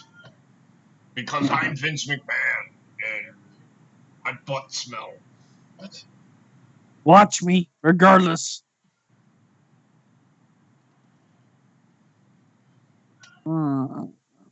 The thing is, like, though this match has gone on for a long time, I don't care. Yeah. Because what is it for? It's actually building to... I'm not sure if it's building to a feud that's less actually interesting than the feud that's taking place. I don't want to see Bret Hart versus Jerry the King Lawler personally, but I know it's going to happen. Actually, I don't think it's a bad match from what I heard. It's not. Well, that I'll be the judge of that. I've never seen a good Jerry the King Lawler match. I've seen good Bret Hart matches, but he just punched him in the dick. Wow, he punched him in the face. He just threw the fucking chain into the fucking crowd.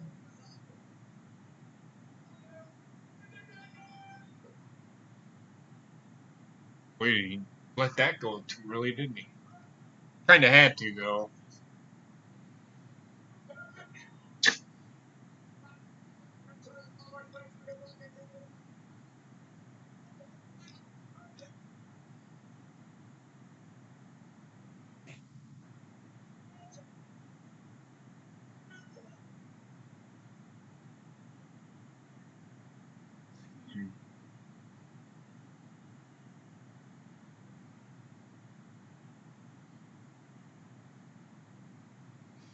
And then Brett walks away like, okay, that was stupid.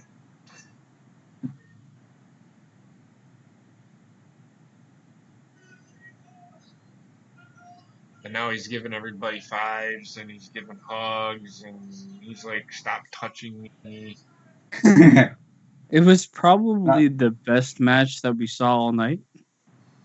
Yeah. And I'm not a fan of the gimmick of it, but in it was Raw, executed I think the decently. best match of the night was personally Chris Benoit and Eddie Guerrero. Eddie Guerrero, yeah. Yeah. I could see that, but like this had more at stake, I guess. Yeah. And it's not like they didn't perform. I mean, they did the best they could with what they were presented with. Though I do not give a shit about anything that happened. It's like an actual like cage match is hard to do well with. If you're paying attention, the crowd is leaving. Jerry is still in the fucking cage. You couldn't get down. All right, so this Sunday, the next show that we do will be in your house, and it's a 2-hour show. It's essentially what Raw becomes, I think. All right. Well, I mean, I think it's hard to say who won this week. Actually, I think it's Raw. I do. I do as well. It was an okay. I mean, this match had a lot more at stake, but it had stakes I don't care about. Which you're is right. I'm with the you. problem. I agree. I can't disagree with it. I will say the moment of the night was watching Randy Anderson run along Sting as he was doing the Stinger Splash. But here's the thing. So far, for everything we've done with this Wrestling Memories, I have not come to a point where I would say I see a difference between how they do Raw and SmackDown now versus how they would have done Raw or SmackDown then. Nope. And I'm looking at two promotions, obviously, that now that I'm not looking at then, but it's kind of like you can draw similarities. Of course. People shit all over Raw and SmackDown, and justifiably so, because the need for entertainment has changed. It hasn't been as like there's a certain time where like everybody was like, oh, sitcom, oh gee golly, I'll sit down with my family and watch it while we eat cornbread. Like, right. That has changed to the point where people yearn for like long-term storytelling. They yearn for something that actually makes sense. They learn for because I can go back and I can see something. I hope you're building towards something, and they're not necessarily really grasping that as a company in WWE. I would say it's very difficult to do for them because they've overexposed themselves. And it's almost impossible to do that type of overarching storyline that'll last for months. Right. That involves the production value that they put in to just putting on a show. Right. Week to week.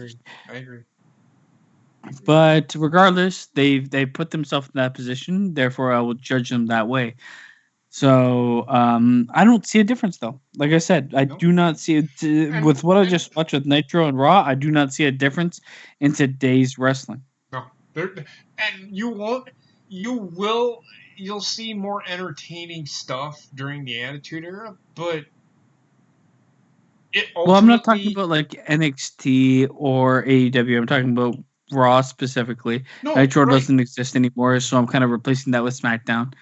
But it's kind of in the same boat. Yeah. And though we might see like more entertaining segments, Mm-hmm. the best wrestling for the most part on a consistent basis that you'll ever see is happening right now today. I agree.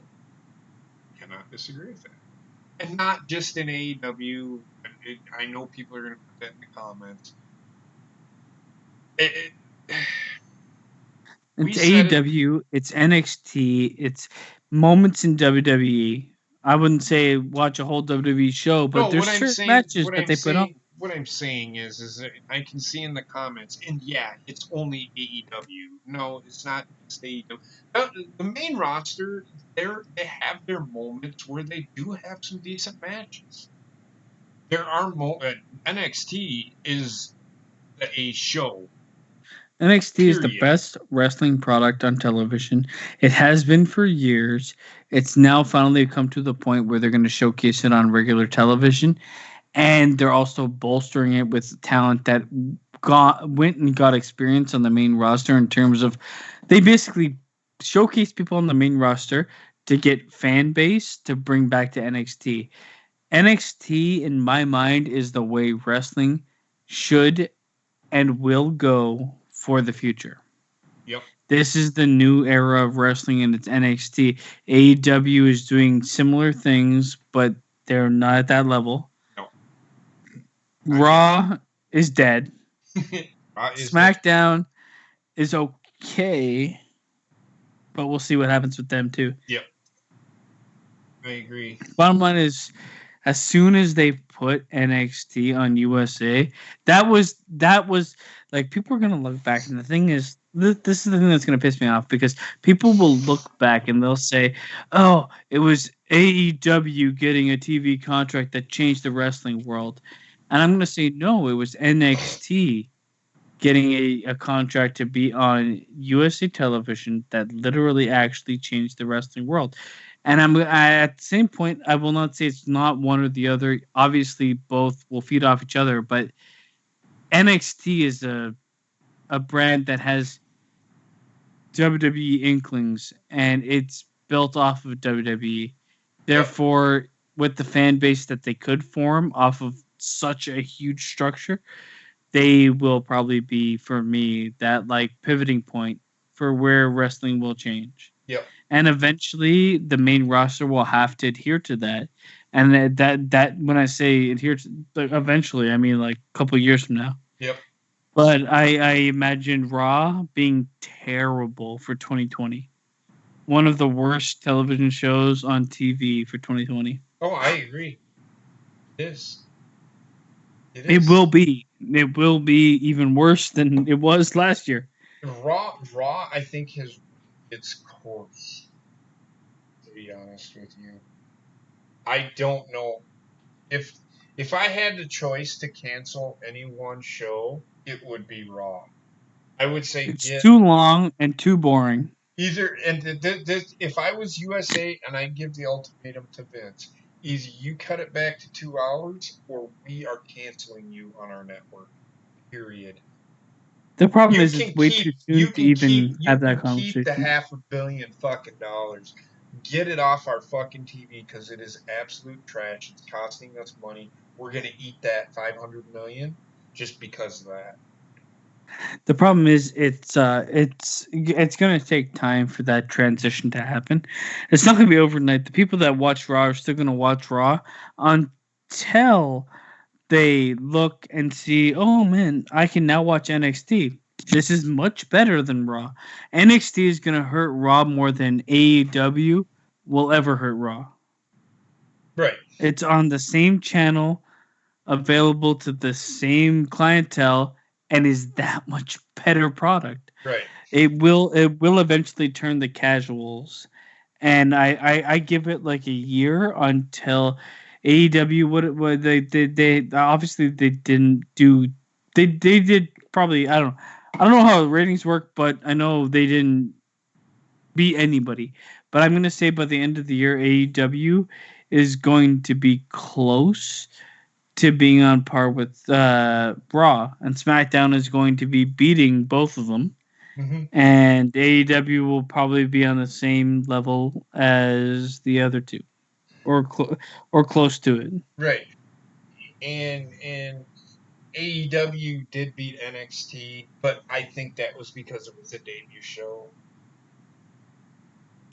I mean, I think AEW is going to come up with strong ratings. Even though it was a debut show, I still think they might have, like, I don't know, what was their ratings? They It had was a like, they had a 1.4.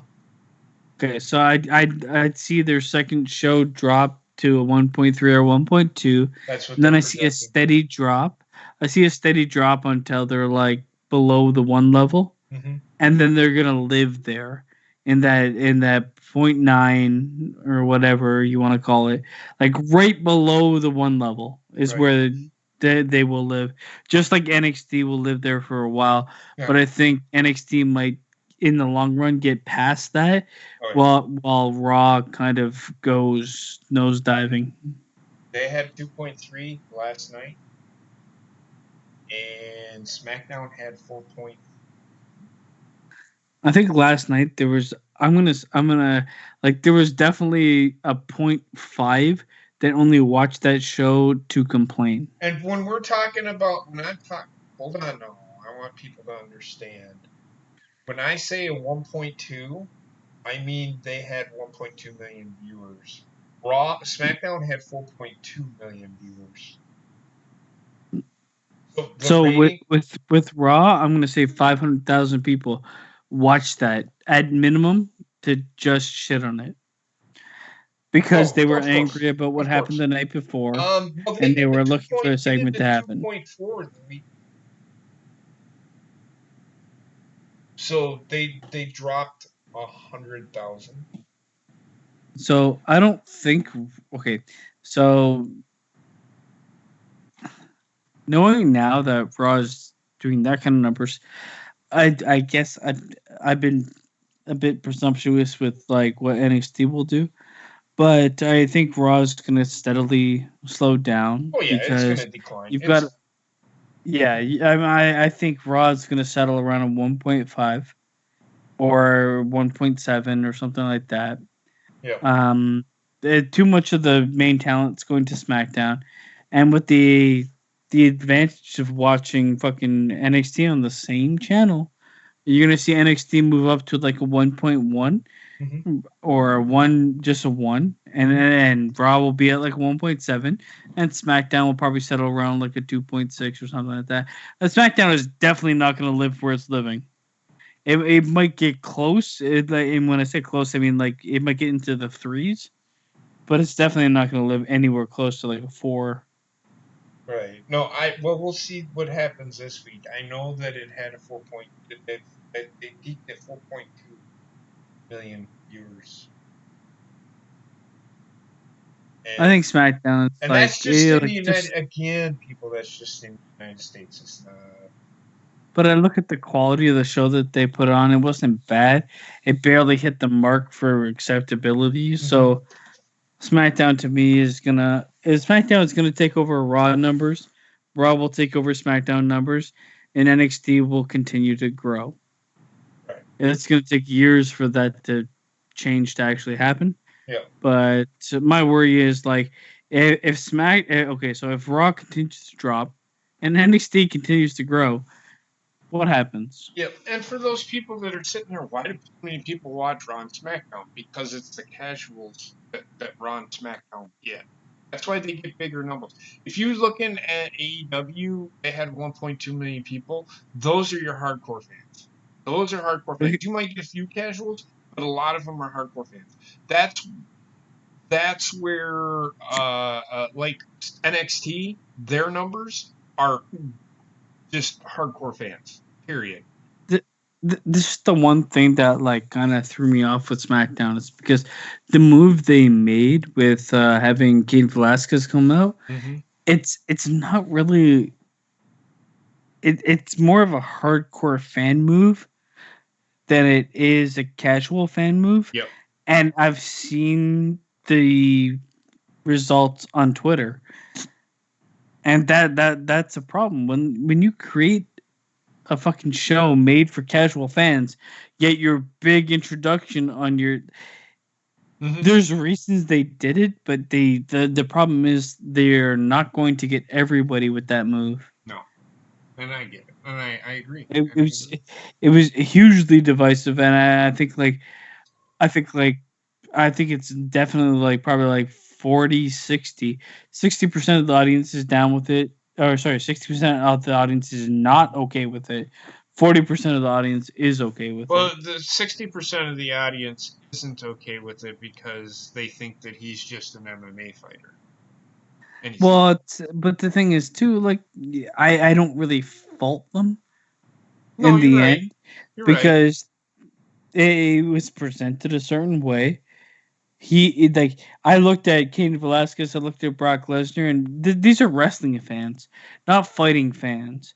These are wrestling fans. No, you're correct. And there's a disparity between the two looks, and one guy looks like he could literally fuck the shit out of the other guy, and I know it's not true. Right. But that's the problem they face. They're trying to build up somebody that doesn't physically look like they can beat up the other guy. They're relying on a story that's been told 10 years ago to sell this match. And this is why I think most people are like, what the fuck are you talking about? Because I've seen fucking memes with him walking out with Dominic on his chest. I know. And people, if you haven't seen it, and that's why I educate you to go watch that fight. Because Cain Velasquez, you remember what Brock Lesnar did to Seth Rollins? Cain Velasquez did that to Brock Lesnar. Legitimately. Kicked the fuck out of him. And this is why we said, like, in the next coming weeks, they better show some footage of that shit, because otherwise, that feud is going to be dead in the water. People don't have like a point of reference to be like, okay, Dad bod. It's like, I mean, I understand the guy's a legit fighter, and this is the thing. Like, it's just the knowledge of the person. Right. It's just I know people will shit on that. I mean, I will say this. AEW's champion has a dad bod. So people saying that he has a dad bod, I'm not. But he's also, the thing is, Jericho is well known in this circle. I understand that. I get that. Cain Velasquez is but not. I'm just saying, for the casual fans looking, it's an unknown plus the physical appearance. It's a double whammy. That's the problem. I get it. But they need to acknowledge it. They need to show exactly what this guy fucking did to Brock Lesnar, and why. I agree. And why they're doing this. And I don't know where it'll go from there. If you still want to shit on it, you're an idiot. But okay, I understand. You're mad at WWE, and you're only mad at WWE because Brock Lesnar's a champion. I get it. Well, my question is too, like, just like with the Fiend thing, it's like, where do you go from here? Because what happens if Brock Lesnar wins? What happens if Cain Velasquez wins? I know literally nothing about how he can perform as an actual entertainer. Right. I don't know either. I would never, at this point in time, just judging from what I've seen, though he might be I would not put the championship on him. No, I'm not saying that they are. They may not even have them do a championship match. It may just be a non-title match, and they may take the title off of Brock Lesnar before they get to that point. Who knows? This may just be that one. That may be Brock Lesnar's last match at WrestleMania. Cain Velasquez. They might put the title on. I don't think this. I think this match is gonna happen in Survivor Series, man. No. I understand that. No. You're missing what I'm saying. I'm not saying that's going to be the last match they're going to have. And I don't think this match that they're going to have is going to really. It's going to be the beginning of it. I don't think it's going to end at Survivor Series. I don't think it is. I really don't. Okay. Because the story is 10 years old. If you go back and look at the story and the people that audience popped for that guy because that audience knew who the fuck he was and what the fuck he did to Brock. So they debuted him in the right place, which is Los Angeles. They debuted him in the right place because they know they're very knowledgeable. MMA and wrestling fans know who Cain Velasquez is and what he's done to Brock Lesnar. They know. So the way I feel about it, though, is with King Velasquez, this is literally the only thing I probably want to see him do. Just one match. Kind of, yeah. I would because though he is like someone developed in MMA and he knows how to wrestle, it's just like he doesn't have the same hype around him as Ronda Rousey, and he never will. And he's not as hyped as I just don't know what I want to see him do next. If your introductory match is for a championship, or even if it isn't, but it's against the champion, it's just like where do you kind of go from there? right, and I think don't think this is, it's. but I think this is booking for a moment, but I don't know if they're gonna actually do anything else with this dude. I don't know. We'll see. I think it'd be a mistake if they don't give it a try. Well, they need to capitalize in the moment, but this is the same kind of the same complaint I have with Bray Wyatt. No, I agree. I get what you're saying. I do get what you're saying, and I do agree with you.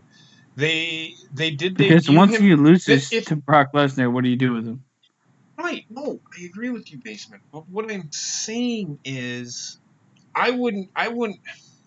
This is the problem with them putting the title on Brock, because now everybody thinks that title's gonna go between him and Brock. I don't think so. I think this is a moment I would do instead of this is the moment I would sacrifice a character for, a career for, versus Bray Wyatt, because the build happened eons ago. Yeah. In this match, and it's okay for this for me is like a dream match kind of idea where it's like it'll happen and then it'll be gone and I don't care. But obviously there's going to be a problem with the character of Cain Velasquez because he can still go and do things. With Bray Wyatt it's completely different. I can't compare these two. No. Because I still have worries about like they could. I don't think I want Cain Velasquez to win at all, ever. But we'll have to see how he does. I don't know. He may surprise you. Because I know he can fight. I know he can wrestle. He I don't know. We'll see. I don't know. I've seen him fight. I think he will. Wrestle. I think since Brock lost to Seth Rollins, they're still looking to bring that legitimacy back to him. And it's so sad that they have to go to the lengths that they've had to do that. No, and I get it. Which is why even do it to begin with? Why make him lose so that he has to beat Kofi Kingston in 10 seconds and then most likely beat Cain Velasquez, who was his stumbling block in the past? It's like, yeah, the lost Seth Rollins doesn't require this retribution story that you're trying to tell with Brock Lesnar. No, it don't. It don't. But yes. Then meanwhile, you have Seth Rollins fucking curb stomping everything inside. Right. Like, it makes no sense, man. No, it don't.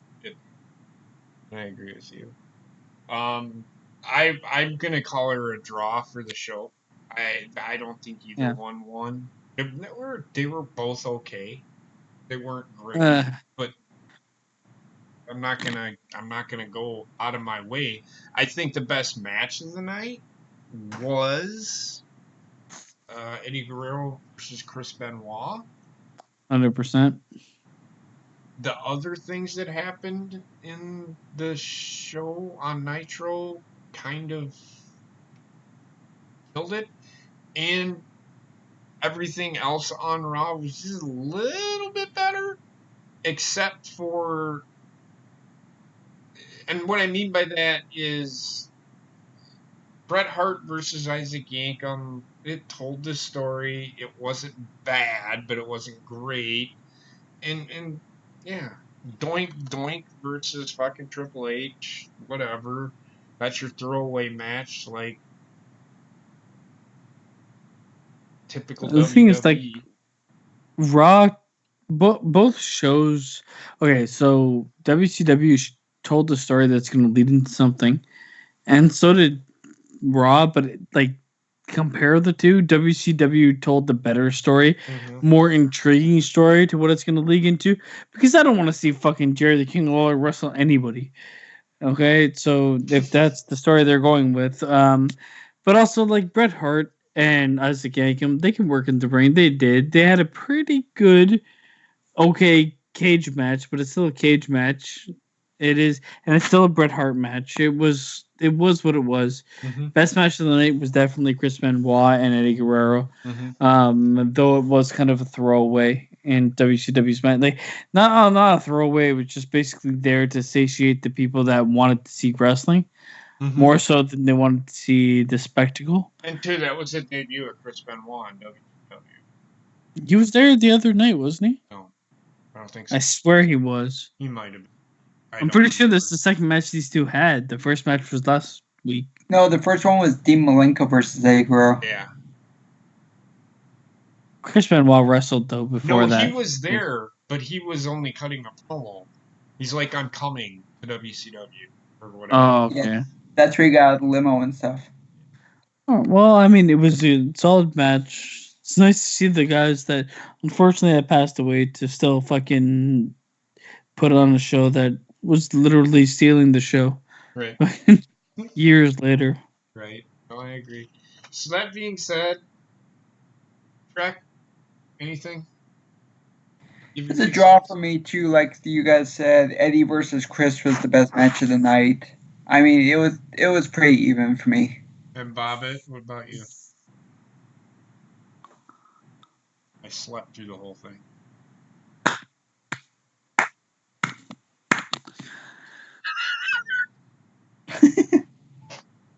I give it a 3 out of 10, maybe 4.